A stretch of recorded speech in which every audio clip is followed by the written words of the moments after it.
Hello world, I'm Zenit and I just finished the file to download all of the PDFs. Now I've had to import some libraries over here.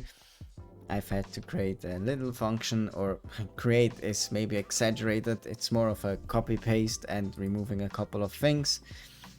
For the file download function, then create like the base things and a loop that starts at the beginning date and ends at the last date, and then creates the URL based on the date, shows it to me in the console so I know that it's the right one, and then downloads the file and continues on. So let's hope that it works. Fingers crossed. Come on. Nice. Okay. Amazing. It looks like it's actually working. Okay. Now that with this one we download all the files, but am I the only one that's confused that this is actually working? This was just a wild hunch. Why do we really have... Okay, some of those have a 404. Oh, but a lot of them don't have one. Now what happens? Let's try something. Exif tool. Which one had the 404? This one. Okay, let's try what happens if we exif a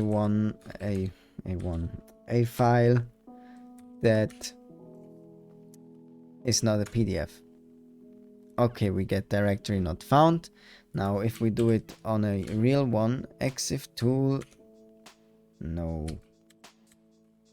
Let's check out exif tool in my history. I think I did that. Yes, exif tool PDF grab.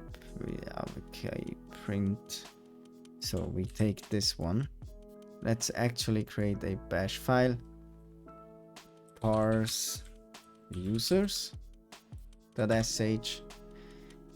Call this bin bash. Run this creator or author.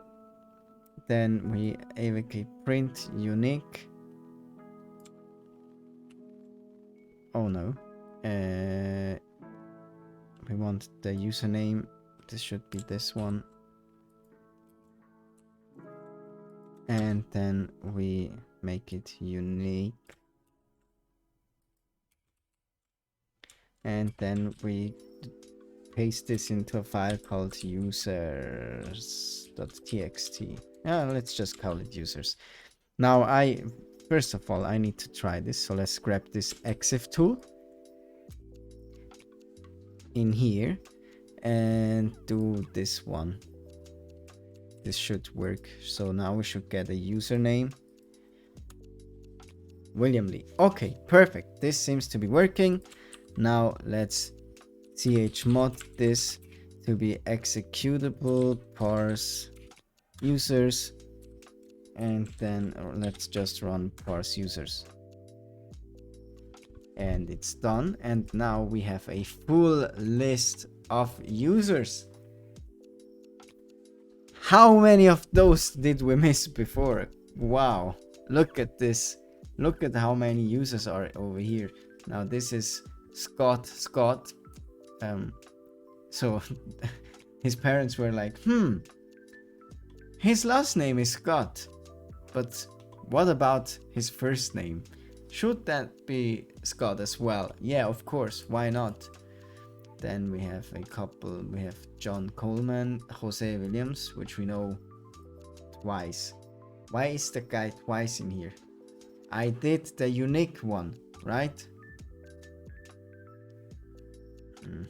Okay, so let's fix this up. Add users. Count the lines. We have 80 users. Now if I do unique, we still have 80 users.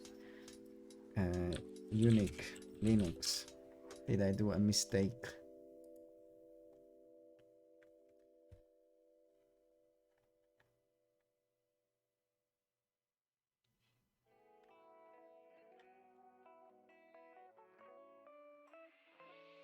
Oh, I guess I have to pipe std in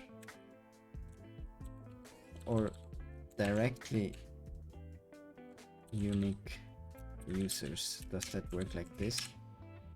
No, it doesn't work at all. TLDR unique.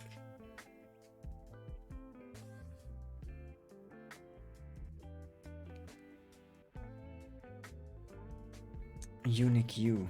Alright, okay. Let's do a unique U. Still 80. Okay, I don't know. Maybe some of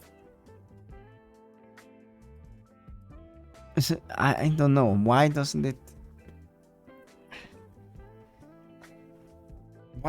unique work? What's happening? This is weird. Unique is supposed to do that.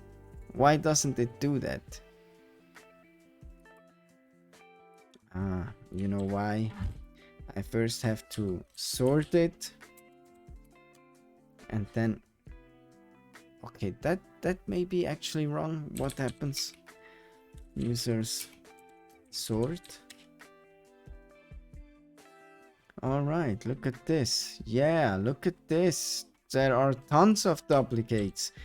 So first we have to sort it and then we have to unique queue it and then we get the right amount. And now we can paste this into the users. And now we have all the users. Okay. This is weird, but users oops. Let's run this again. Maybe I did a little mistake. I mean, you know me. I make mistakes all the time. So what happens here? No, what? No. No. I think that's also wrong. So let's do just unique. How many users do we have now? That's wrong because I can clearly see other names in here that are not in the sorted one. What does sort? Why is my Linux not working? Okay, now this was just stupid on my side. Sort users dupes sort and then unique and then we have a couple more. All right, we're almost there. Hang on, we now have a list of users. All right, the next thing would be to read all those files. Let's just dive right into it. Or maybe we could write another Python script that basically reads those files for us and then looks for certain keywords like user, password, pass, that kind of stuff. So maybe we can try that. I'll try to find out how that works, and I'll see you in the next episode. Bye bye.